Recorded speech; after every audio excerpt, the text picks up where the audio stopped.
Kira-kira kalau dari sudut pandang WRI sendiri, gimana sih terkait langkah konkret yang seharusnya sudah mulai dilakukan untuk dekarbonisasi yang cukup ambisius di tahun 2030?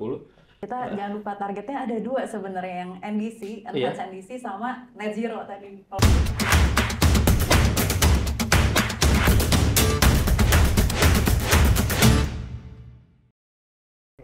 Amin ya Pak ya, mudah-mudahan akan siap tahun ini. Cuman terkait pertanyaan yang sama nih kepada Bu Klorin, kira-kira kalau dari sudut pandang WRI sendiri, gimana sih terkait langkah konkret yang seharusnya sudah mulai dilakukan untuk dekarbonisasi yang cukup ambisius di tahun 2030, dekarbonisasi sampai senilai 31,89%. Kira-kira apa sih? Kita jangan lupa targetnya ada dua sebenarnya, yang NDC, Enhanced NDC sama Net Zero tadi. Kalau Indonesia Net Zero-nya 2060 gitu. Jadi NDC lebih ambisius 10 tahun lah. Kalau dunia memang kalau kita trajektori menahan temperatur bumi naik 1,5 derajat, itu 2050 harusnya Net Zero seluruh dunia gitu ya. Cuma Indonesia taking stance 2060 gitu, karena kita masih negara yang berkembang kayak gitu. Nah, menuju ke sana gitu ya, kita sebenarnya udah ada beberapa breakdown-nya gitu ya. Kalau pemerintah gitu ya di Enhanced NDC seperti apa, KLHK juga sudah mengeluarkan long term strateginya gitu untuk ke arah Net Zero 2060 kayak gitu. Cuma yang kita lihat di sini, karena kita lagi ngomonginnya industri gitu ya, breakdown untuk pathway-nya industri itu masih belum jelas sebenarnya gitu. Jadi kita belum tahu gitu ya, industri itu tuh harus dekarbonisasi sejauh apa untuk berkontribusi seberapa besar ke target iklimnya Indonesia, baik yang Enhanced NDC maupun yang si Net Zero itu kayak gitu. Jadi dari pemerintah sendiri harusnya bisa mengeluarkan si roadmap Net Zero pathway untuk industri gitu, industrial sector gitu misalnya. Nah, di situ di breakdown lagi nanti industrinya apa gitu. Kalau Kementerian Perindustrian dia punya 8 industri prioritas misalnya, terus mineral ada lagi kayak gitu. Nah, ini harus jelas gitu sehingga semua industri punya titik ujungnya tuh sama gitu, finish line-nya tuh mau target mencapai yang mana kayak gitu. Itu pertama gitu ya, dari top down approach-nya. Terus kedua, kita kalau misalnya melihat sektoralnya gitu, karena industri-industri ini kayak yang dilakukan NIC sudah mulai secara sukarela gitu ya melakukan transisi itu sendiri kayak gitu. Nah, ini kalau ngomongin industri untuk penurunan emisi ada yang hard to abate sector. Nah, mineral gitu ya termasuk yang hard to abate sector gitu. Memang susah gitu ya. Ini kerjaannya Pak Mutazar ini saya juga mau nggak ya kalau ngambil kerjaan kayak gini, karena sektornya hard to abate sector gitu, susah untuk diturunkan emisinya memang gitu. Nah, ini spesial lagi gitu ya, special case. Caranya gimana sih gitu, cara yang lebih praktisnya dan implementable gitu untuk industri. Kalau dari segi raising awareness gitu ya, itu juga PR lagi gitu ya untuk berbagai industri yang ada di Indonesia gitu ya, ketika mereka mau transisi. Kenapa sih harus transisi? Itu biasanya banyak masih ada pertanyaan seperti itu. Why-nya masih apa? Iya. Karena angle-nya itu sebenarnya kan tidak hanya reduksi emisi gitu, tapi juga tadi competitiveness dari industrinya itu sendiri gitu. Market mana yang bisa di-tap-in dengan bisa transisi gitu. Nah, ketika sudah aware, cara melakukan si transisinya gimana gitu. Jadi ini riset-riset yang terkontekstualisasikan di Indonesia tuh masih sedikit gitu terkait gimana sih misalnya industri nikel itu bisa dekarbonisasi gitu. Nah, ini insight dari Pak Muktazar akan sangat berguna gitu untuk perusahaan-perusahaan yang lainnya. Teknologi apa sih yang sebenarnya bisa diimplementasikan, kayak misalnya tadi Expal tadi gitu. Nah, ini tiap industri pun nantinya akan punya PR masing-masing memetakan proses industrinya gitu ya, mana yang emisinya bisa diturunkan dan dengan teknologi apa kayak gitu. Nah, yang salah satunya yang dengan si energi terbarukannya ini gitu ya. Nah, PR-nya lagi gitu ya, ketika udah tahu teknologinya apa, ujung-ujungnya gimana cara akses teknologinya dan gimana mendanai teknologinya gitu. Nah, itu PR lagi gitu. Jadi pendanaannya juga harus dipikirkan gitu. Kalau misalnya perusahaannya punya capital yang besar gitu ya, bagus gitu ya. Tapi seringkali memang perusahaan-perusahaan ini tidak punya capital yang memadai untuk langsung install teknologinya. Apalagi kalau newcomer ya Bu Klorin ya. Apalagi di mana? Apalagi kalau dia newcomer. Apalagi newcomer gitu. Terus banyak juga perusahaan-perusahaan yang kita sebutnya supplier lah dari perusahaan yang besar kayak gitu. Yang supplier ini gitu ya, belum lagi kita ngomongin yang SMI lagi gitu ya. Nah itu tantangan lagi gitu, mereka ngitung emisi aja gimana caranya gitu. Nah, apalagi untuk ngedanain gitu. Jadi bisnis model untuk mendanai teknologi ini juga sangat penting gitu. Kayak misalnya solar panel leasing kayak gitu. Nah, untuk teknologi yang lainnya gimana nih kalau misalnya ganti ke HPAL misalnya, itu seperti apa kayak gitu. Nah, terus untuk mengakses teknologinya juga kalau di industri kita kalau bisa ngebagi penggunaan energi, ada yang penggunaan thermal, ada yang listrik gitu ya. Kalau yang listrik, as to the point, ya pakai renewable electricity gitu ya, pasang solar panel, ya PLTS kayak gitu, hydropower dan lain sebagainya. Nah untuk mengganti heat gitu ya, itu lebih bingung lagi gitu ngegantinya apa gitu. Kalau di Indonesia banyaknya mungkin yang lebih tangible itu jadinya biomass misalnya kayak gitu, dan juga biofuel gitu. Cuma kan ada limitasi gitu ya dari ketersediaan feedstocknya misalnya gitu. Nah opsi lain apa gitu, apakah ada solar thermal atau mungkin elektrifikasi dari peralatannya itu sendiri mungkin atau enggak gitu. Jadi harus ada lembaga gitu ya, atau inisiatif dari pemerintah yang bisa memetakan si teknologi-teknologi yang bisa dipakai sama industri ini, dan gimana teknologi ini accessible secara affordable untuk para si industri ini kayak gitu. Jadi A sampai Z-nya harus dipikirin untuk si industri ini bisa transformasi sehingga akhirnya bisa mencapai target iklimnya Indonesia gitu. Kalau kita ngomongin emisi dari energi gitu ya, industri itu menyumbang paling besar sebenarnya. Jadi kalau kita lihat gitu ya, emisinya Indonesia, source-nya dari mana gitu ya. Kan kalau misalnya enhanced emisi, dia baginya ada sektor land use, energi, limbah kayak gitu ya, APPU gitu. Ada lima lah kayak gitu. Tapi siapa yang menghasilkan si emisinya itu? 70%-nya itu dari industri gitu. Jadi ketika pemerintah beneran mikirin serius gimana industri ini dibantu untuk dekarbonisasi, maka 70% masalah emisinya Indonesia bisa terselesaikan. Cuman sayangnya sampai saat ini aja guidelines-nya, threshold-nya itu belum ada ya. Betul. Idealnya itu melalui policy ya mungkin ya. Dari policy-nya dulu kayak gitu. Saya lihat kalau dari tren solusi industrinya udah banyak muncul gitu, kayak dari NIC gitu dan lain sebagainya di berbagai sektor industri lainnya gitu. Tinggal dikumpulin best practice-nya sebenarnya. Nah, peraturannya ini yang sebenarnya harus lebih diperjelas kayak gitu. Iya, sayangnya sampai saat ini kita masih ngandelin ini ya, yang itu tadi voluntary action aja ya sayangnya. Ya, cuman kalau dari Bu Klorin sendiri, ada nggak sih rekomendasi mungkin kalau dari perspektif WRI ya, terkait how to integrate solar power plant dalam hal digunakan untuk power resources di industri itu sendiri, Bu? Ini mungkin Pak Mustafa lebih mungkin bisa bisa nanti nanggepin ya gitu. Cuma in principle gitu ya, industri itu akan mempunyai proses yang beda-beda gitu ya, tiap sektor akan beda gitu ya proses industrinya. Jadi dipetain dulu proses seperti apa, proses mana menghasilkan emisi apa kayak gitu, dari energi seperti apa gitu. Kalau misalnya tadi pakai RKEF gitu ya, misalnya teknologinya salah satunya kan ada dryer ya Pak, gitu. Jadi dan itu mungkin heatnya itu low to medium mungkin ya, tidak terlalu tinggi gitu. Nah itu apakah mungkin bisa jadinya pakai tenaga surya gitu di replace misalnya gitu.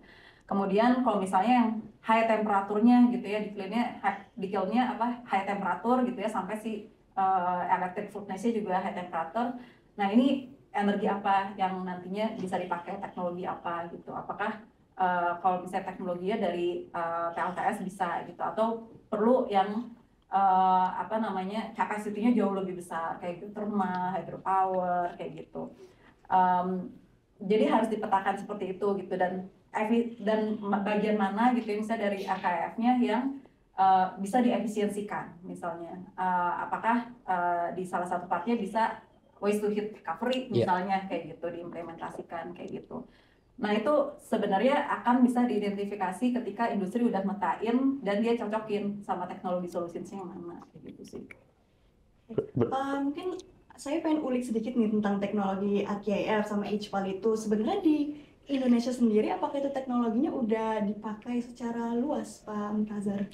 Iya, jadi untuk teknologi pengolahan nikel sendiri ya, mungkin terutama untuk investasi dari China, itu awalnya banyak menggunakan RKEF gitu, karena RKEF ini dia dianggap merupakan teknologi yang cocok untuk karakteristik biji nikel di Indonesia ya. Kita kan karakteristiknya nikel laterite gitu, nikel yang di permukaan, dan itu cocok diolah dengan RKEF.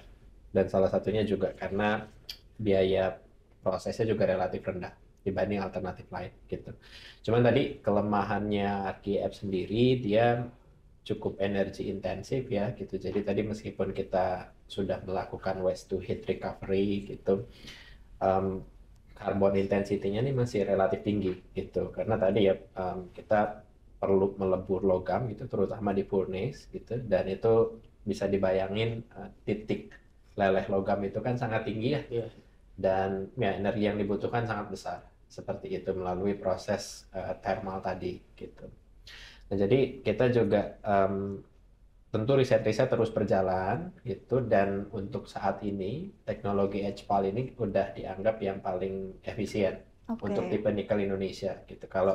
Kalau nikel sulfide itu kayak di Australia, di Kanada itu dia karakteristiknya beda gitu dengan di Indonesia. Jadi teknologi pengolahannya juga beda. Tapi kalau untuk HPAL ini mungkin sejauh ini ya dia merupakan teknologi yang paling efektif lah untuk pengolahan nikel, dan HPAL sendiri sudah ada beberapa generasi ya, beberapa tipe. Nah, tipe yang terbaru ini bisa menurunkan intensitas karbonnya itu dari 50 sampai sekitar 10 ton karbon dioksida per ton of nickel. Jadi memang itu prosesnya udah cukup efisien, dan ya kita di sini beralih nih dari tadinya proses thermal ke proses kimia gitu. Memang nanti ada masalah atau concern lain, yaitu di tailing ya, di limbah bahan kimianya tadi, sisa slag, sisa itu, tapi itu nanti mungkin kita bisa atasi dengan dry stack, dengan metode-metode pengolahan tailing yang aman. Cuma dari sisi carbon footprint, HPAL ini akan jauh lebih efisien. Saya jadi pengen nanya nih, Pak Mutazar. Biasanya ketika kita diskusi tentang green mining gitu ya, kita mungkin lebih fokusnya ke sisi teknologinya atau ke sisi environmentalnya. Sedangkan ada stakeholder lainnya yang terinkorporasi di dalam konsep green mining ini. Contohnya misalnya seperti warga sekitar begitu di site pertambangannya. Mungkin kalau dari NIC sendiri ada upaya-upaya tertentu kah? Mungkin dari aspek sosial ataupun ya begitu Pak. Ya, jadi buat kami sih masyarakat sekitar itu merupakan unsur yang krusial dalam aspek operasional kami, dan saya tidak menyampaikan ini karena ini ya lip service atau apa, tapi memang betul. Karena seperti ini, mungkin kami atau saya mungkin cenderung menghindari penggunaan CSR atau apa, karena mungkin nanti kesannya dia seperti charity, seperti donasi gitu ya, seperti perusahaan memberikan, enggak gitu. Tapi kita di sini juga pengen masyarakat itu juga mempunyai kualitas yang lebih baik, dan kita melakukan investasi sosial. Nah, investasi sosialnya apa itu ya, tentunya tadi dalam bentuk program-program gitu. Kita menghindari istilahnya untuk pemberian atau bantuan dalam bentuk cash atau apa, karena itu nggak menyelesaikan masalah gitu. Sekedar menggugurkan kewajiban aja ya. Betul. Jadi konsepnya adalah masyarakat ini kan bagian dari operasional kami gitu. Mereka sudah ada di area kami sebelum kami datang, dan nanti mereka juga akan ada di sana setelah tambang kami juga misalkan mineralnya habis gitu. Nah, tentunya masyarakat ini nanti harus kualitasnya sudah jauh lebih baik dong daripada pas waktu kami datang gitu. Nah, kami di sini juga melihat kalau istilahnya masyarakat ini tadi mereka juga akan memiliki peranan penting dalam operasional kami. Contohnya ya, jika masyarakat lokal ini juga bisa menjadi katakanlah salah satu contohnya bisa menjadi tenaga kerja yang sesuai dengan kebutuhan perusahaan gitu. Karena kan idealnya perusahaan beroperasi dan kita istilahnya merekrut atau mempekerjakan orang-orang dari sekitar daerah gitu. Bukan cuma komitmen sosial ya, tapi dari sisi biaya juga akan jauh lebih efisien. Oke. Gitu. Mungkin sebagai gambaran ya, sekarang ini kan banyak perusahaan tambang itu menerapkan sistem roster ya, roster gitu. Nah, sistem roster ini boleh dikatakan cukup mahal gitu, karena kan misalkan tenaga kerjanya datang dari Pulau Jawa, dari Pulau Sumatera ya, dia setiap 1 bulan sekali atau 5 minggu atau lebih tergantung rosternya, kita harus sediakan ini ya, tiket pesawat untuk pulang gitu, untuk cuti dan sebagainya. Itu kan dari sisi biaya juga sangat mahal gitu. Nah, kalau kita memang bisa mempekerjakan masyarakat lokal, di mana mereka juga merupakan istilahnya kalau dari luar indigenous people-nya di sana, tentu ini menjadi win-win solution juga, baik bagi masyarakat maupun bagi kami gitu. Nah, inilah kenapa juga kami mulai mengeluarkan program University Scholarship gitu. Jadi memang ya terus terang untuk sejauh ini kita untuk level manajemen up itu kita masih banyak dari ini ya, dari luar Sulawesi gitu, dari Jawa, Sumatera gitu. Tapi untuk tenaga kru atau staff kita sudah banyak dari masyarakat lokal.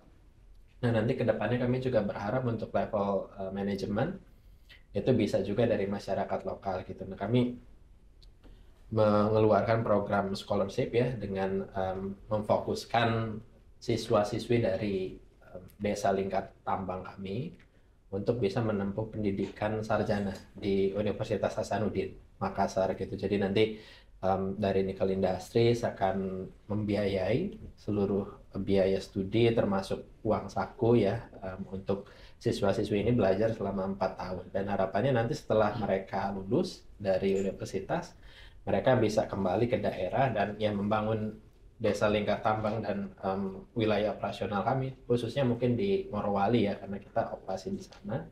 Dan ya pada akhirnya itu menjadi snowball effect ya, mereka bisa mengedukasi juga keluarganya dan mungkin nanti bisa juga masyarakat sekitar, sehingga pada akhirnya kualitas SDM masyarakat sekitar tambang ini menjadi lebih tinggi dan mereka menjadi resources yang siap lah untuk istilahnya bekerja sama dengan perusahaan. Itu benar-benar memang win-win solution ya. Di satu sisi memang NIC mendapatkan manpower lokal, dalam hal ini juga manpower lokalnya juga dididik untuk menjadi seorang profesional ya. Nah, jadi memang upaya yang dilakukan adalah transparan begitu ya, dan juga melibatkan warga sekitar contohnya. Betul. Untuk Ibu Klorinda, mungkin dari perspektif WRI, hal-hal atau aspek-aspek terluar dari environment ya, lingkungan ataupun teknologi itu apa sih yang mungkin orang awam itu seringkali lupa atau belum aware gitu, Bu? Mungkin dari segi mungkin tetap di sosial kali ya. Jadi kalau misalnya di sosial ini lagi-lagi gitu ya, kebanyakan memang dari perusahaan yang akhirnya mengeluarkan inisiatifnya sendiri gitu ya, untuk gimana aspek sosial yang ini bisa termanage dengan baik kayak gitu. Cuma secara umum gitu ya, memang bagaimana industri pertambangan itu bisa mensejahterakan wilayah di sekitarnya kayak gitu. Orang-orang lokal, kalau misalnya istilahnya IPLC gitu ya, Indigenous People and Local Community gitu di sekitarnya. Dan itu cara untuk menempuhnya itu bisa macam-macam kayak gitu. Kalau misalnya kita lihat secara indeks general gitu ya, bisa lihat mungkin dari indeks yang Indonesia pakai kan GDP gitu ya, GDP di lokal provinsinya seperti apa gitu, di kabupatennya seperti apa gitu.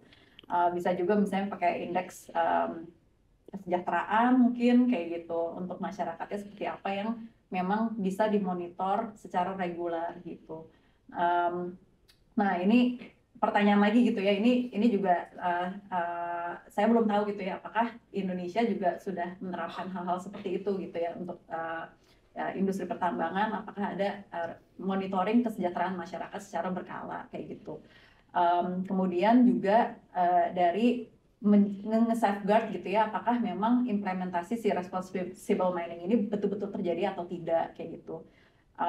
Ini salah satunya mungkin isu yang kalau misalnya kita ngomongin yang UU Minerba itu gitu ya, memang salah satu yang banyak dikritisi gitu ya adalah gimana memang otoritas dari pertambangan ini dipindah ke pusat gitu ya, sehingga kalau misalnya yang dulu gitu ya, teorinya adalah ketika memang otoritasnya itu di daerah gitu ya, daerah itu bisa memediasi ketika memang terjadi konflik kayak gitu di masyarakatnya kayak gitu.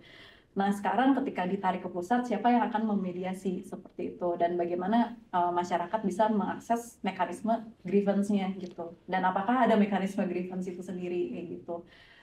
Jadi itu yang mungkin PR yang masih harus diselesaikan gitu. Nah kalau misalnya apa standar-standar untuk kayak grievance terus social safeguard, lagi-lagi gitu ya, banyaknya juga ada standar di luar negeri gitu ya yang memang banyak dipakai dan dipergunakan oleh berbagai industri pertambangan kayak gitu. Nah mungkin dari Indonesia sendiri gitu ya, pemerintahnya gitu bisa mulai mengadopsi standar-standar seperti itu juga kayak gitu, yang bisa disosialisasikan ke berbagai perusahaan pertambangan. Ya, saya sedikit banyak setuju sama poin dari Bu Klorinda terkait dengan kemungkinan terjadinya konflik pertambangan atau konflik agraria akibat pertambangan. Karena kan sebenarnya dengan dipindahkannya ke pusat, pemerintah daerah jadi tidak punya kewenangan ya Bu ya untuk memediasi apabila ada pertambangan, dan terlebih lagi Undang-Undang Minerba ini juga kan sebenarnya juga terdapat satu klausul pasal di mana pihak yang menghalangi pertambangan yang sudah berizin itu dapat dipidanakan atau diberikan denda sebanyak-banyaknya 100 juta. Nah mungkin memang menarik poin dari Bu Klorinda ini karena memang terkait pertambangan dan juga beroperasinya suatu industri memang butuh kolaborasi antara pemerintah pusat, daerah, dan juga swasta juga ya Bu ya dalam hal ini ya. Mungkin begitu ya maksud poinnya Bu Klorinda ya. Jadi mungkin ini pertanyaan hampir terakhir nih buat Pak Mutazar dan Bu Klorinda, mungkin masing-masing. Mungkin dari Pak Mutazar dulu.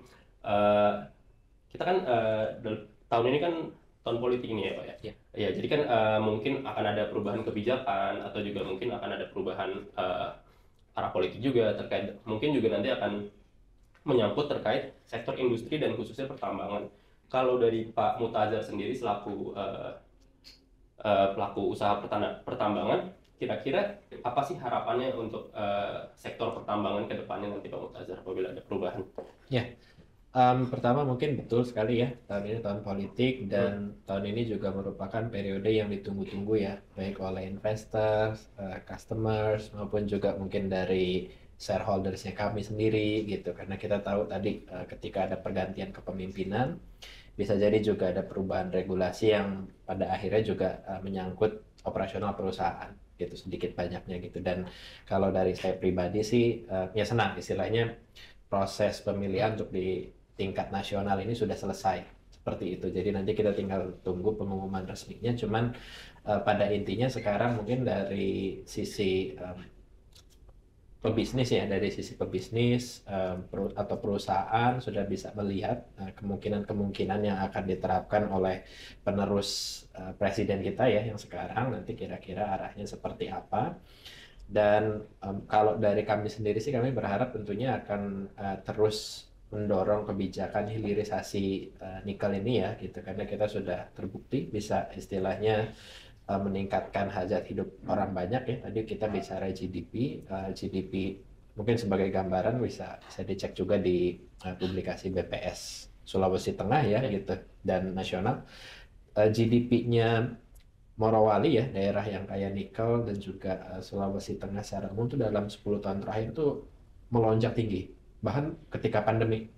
Jadi ketika pandemi itu kan banyak daerah mereka negative growth, tapi Morowali ini dengan adanya hilirisasi nikel itu tetap bisa positif dan bahkan tinggi gitu. Angka pastinya saya harus cek lagi, tapi intinya pertumbuhannya sangat besar. Begitu juga dengan daerah di kawasan Weda Bay ya, di sana juga kita ada Indonesia Weda Bay Industrial Park atau IWIP ya di Maluku Utara, dan sama case-nya juga pertumbuhan ekonomi atau GDP-nya juga sangat tinggi ya, GDP per kapitanya gitu. Nah, tadi kembali lagi ke pertanyaannya dari Pak Aldo, harapannya apa? Tadi satu, saya sudah sampaikan, kita berharap kebijakan hilirisasi mineral atau nikel ini khususnya bisa terus berlanjut ya, karena ketika kita bicara investasi, hilirisasi ini tentu memerlukan biaya yang besar.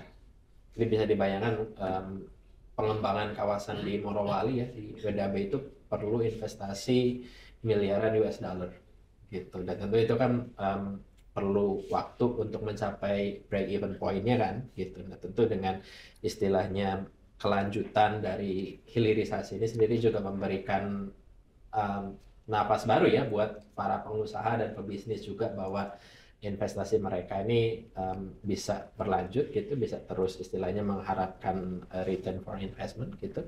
Dan yang kedua, dari sisi keberlanjutan atau mungkin tadi dari sisi green mining ya, kita tentu berharap nanti pemimpin yang mendatang juga bisa terus mempertahankan dan memperbaiki standar-standar yang sudah ada ya, terutama dalam pengelolaan lingkungan atau pengelolaan keberlanjutan pertambangan dan pengolahan mineral gitu. Jadi tadi mungkin kita sudah bicara disentif ya untuk pelaku usaha gitu. Nah, mungkin bisa ditambah ya, mungkin kalau saya sih terus terang untuk istilahnya disentif mungkin tidak terlalu mengendorse, tapi barangkali untuk insentif bisa ditambahkan ya gitu. Tadi mungkin sudah ada semacam rating seperti proper gitu, mungkin juga dari pemerintah bisa istilahnya bantu mempromosikan untuk industri-industri yang sudah bertanggung jawab ini ke pasar global gitu. Karena tadi kalau NIC atau Nickel Industries, kami cukup beruntung ya, karena kami perusahaan global,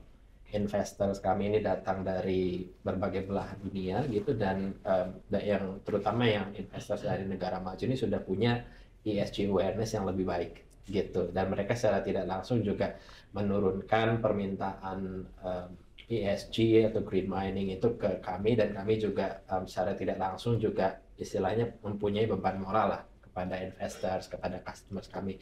Cuma mungkin untuk perusahaan-perusahaan yang tadi kita sempat bahas juga, SMEs atau newcomers, atau dia mungkin pure locals, ini kan mereka butuh bantuan pemerintah juga nih untuk dipromosikan atau dibantu akses ke inilah capital market gitu. Nah, mungkin pemerintah bisa mendorong nih kalau misalkan industri-industri mineral yang mencapai kriteria tertentu atau mencapai level tertentu, nanti mereka bantu promosikan untuk dapat investasi ataupun juga prioritas untuk mendapatkan penanaman modal. Mungkin itu sih dari saya. Kalau dari Mbak Florin sendiri, mungkin? Udah terwakilkan. Semuanya diambil poin-poinnya. Mungkin sedikit remark. Iya. Tapi sepakat gitu ya. Jadi kalau misalnya lihat hasil sementara pemilu ya, ini kalau yang perusahaan nikel ini senang semuanya gitu ya, dengan kebijakan yang akan datang gitu. Nah, jadi mungkin PR kita bersama gitu ya, bagaimana memang mengawal supaya kebijakan-kebijakan yang akan datang tidak fokus kepada bagaimana mengeksploitasi mineralnya itu sendiri, tapi bagaimana eksploitasinya itu dijalankan secara responsible itu gitu. Jadi kebijakan-kebijakan yang dibuat harapannya memang bisa mengacu ke arah sana gitu ya, menjaga masyarakatnya dan mendorong gitu ya, memotivasi para industrinya untuk bisa ikut transisi kayak gitu. Karena lagi-lagi Indonesia punya target iklim enhanced NDC dan juga net zero 2060 yang sudah dikomitmenkan secara internasional gitu. Jadi kita harus jaga gitu ya komitmennya Indonesia, salah satunya dengan berkembangnya industri mineral ini yang energi dan emission intensif. Tapi kita tahu potensi untuk ekonomi Indonesia seperti apa, potensi untuk mendukung terbentuknya low carbon technologies untuk ujung-ujungnya mencapai target iklimnya Indonesia itu juga seperti apa, tapi bagaimana melaksanakannya bisa serendah mungkin emisi dan seresponsibel mungkin gitu untuk masyarakatnya. Oke. Menarik sekali ya Mas Aldo. Iya. Tapi maaf banget nih teman-teman, waktunya sudah habis. Ini diskusinya menarik banget nih, kalau nggak di-stopin bisa-bisa kita nggak pulang Kalau ya. rame lanjut part 2 mungkin. Iya, lanjut part 2 mungkin. Oke, mungkin untuk di-recap ya diskusi podcast kali ini teman-teman, kita bahas green mining atau responsible mining. Dan untuk pelaku usaha, mereka harus memperhatikan 3 aspek penting, yaitu lingkungan, sosial, dan juga ekonomi. Transisi ke green mining ini memang bukan sesuatu yang mudah ya teman-teman, tapi dengan dukungan dari para pelaku usaha, dari perusahaan-perusahaan tambang, dan juga dari teman-teman sekalian, kita tetap optimis, pasti NDC Indonesia tetap akan bisa tercapai. Ya, karena membicarakan proses industri dan juga khususnya dengan pertambangan, kita juga harus ingat pada value yang digaungkan oleh United Nations, yaitu Sustainable Development Goals. Kita sering hanya memperhatikan aspek development saja, padahal aspek development ini merupakan aspek pembangunan, aspek pengembangan, di mana ini merupakan tanggung jawab intragenerational, yakni pembangunan yang merata, di mana setiap pihak yang terlibat dalam proses industri dapat menikmati hasilnya. Tapi juga harus ditekankan pada aspek sustainability, yakni tanggung jawab intergenerational, di mana setiap eksploitasi dan eksplorasi sumber daya alam yang dilakukan harus dipertanggungjawabkan kepada generasi yang akan datang. Betul. Sekian closing dari kami. Kami sangat senang ya atas waktunya Pak Mutazar, iya, terima kasih banyak atas ilmunya nih. Ya. Sampai ketemu di podcast selanjutnya teman-teman.